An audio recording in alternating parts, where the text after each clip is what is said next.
বন্ধুরা, আমরা এখন পৌঁছে গেছি বারলাচলা পাস। আর তোমাদেরকে দেখাই, মানে আমার চারিদিকে কত বড়, মানে যেটা ভেবে এসেছিলাম কি ওইখানে গিয়ে চারিদিকে বরফ পাবো, তো সত্যি দারুণ মজা এখানে এসে। আর পেছনে দেখতে পাচ্ছ কতটি বরফ, বরফের পুরো পাহাড়, আর কি বলবো তোমাদেরকে। আর এখানে অনেক লোকগুলো মানে বরফের উপরে উঠে ছবি ভিডিও অনেক কিছুই মানে এনজয় করছে আর কি। চলো তোমাদের দেখো কতটি বরফ।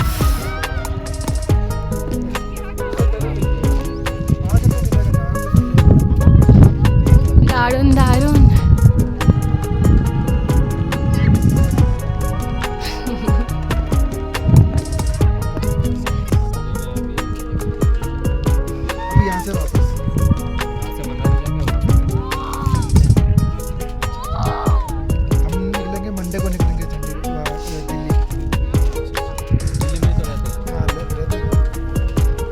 ड्राइव किया था दिल्ली तो केरला भी गया था 3000 किलोमीटर।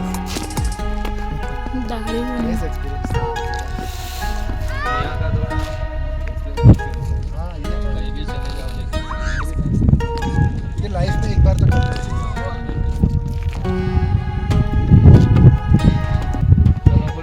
चलो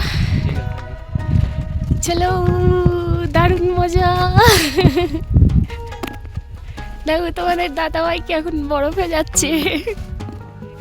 কেমন লাগছে গো তোমার এখানে এসে? এখন আমরা দুজনেই বরফের মধ্যে উঠছি, দেখো। খুড়ি বাবা,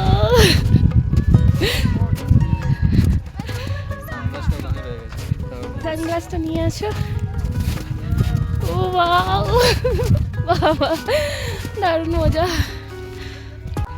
তো আমরা বরফের মধ্যে গিয়ে খুব এনজয় করেছি। আর বরফটা খুবই নরম ছিল, মানে কি বলবো, পা দিতেই পুরো পাটা ভেতরের দিকে চলে যাচ্ছিল।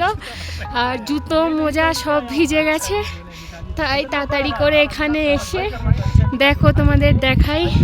দেখতে পাচ্ছ এটা জুতোর ভেতর থেকে বেরিয়েছে। এত বড় গামুট পরেছিলাম, তাতেও বরফ ঢুকে গেছে। আর এখানে শুকোতে দিয়েছি একটুখানি। তোমাদের দাদা ভাইয়ের জুতোতেও বরফটা ঢুকে গেছিলো, মানে ভেতরে কোনো জায়গাতে শক্ত আছে তো কোনো জায়গাতে খুবই নরম, পাটা দিলেই পা ভেতরের দিকে চলে যাচ্ছে।